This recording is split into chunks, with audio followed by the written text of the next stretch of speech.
Hello hi, ఏం చేస్తున్నారండి? బాగున్నారా అందరూ? ఇవి ఎంత ముద్దుగా ఉన్నాయి కదా. మీరు కూడా వడియాలు పెడతారు కదా. ఏ వడియాలు?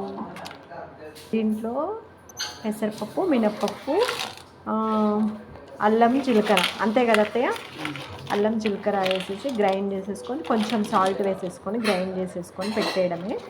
నేనైతే యాక్చువల్గా వీటితోని మామూలుగా ఇవి ఫ్రై చేసేసి మామూలుగా తింటాము. నెక్స్ట్ వడియాల పులుసు కూడా చేస్తాము. వడియాల పులుసు మీకు ఎవరెవరికి వచ్చో నాకు కామెంట్ చేయండి.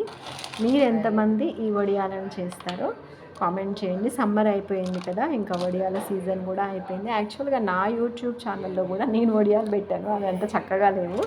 ఇవైతే మా అత్తయ్య పెట్టారు, అందుకని ఇవి చాలా బాగున్నాయని చూపిస్తున్నాను. నాకు అంత ఎక్స్పీరియన్స్ లేదు, దట్టు నా పిండి లూజ్గా అయింది. సో ఈసారి గట్టిగా పట్టుకో అన్నట్టు.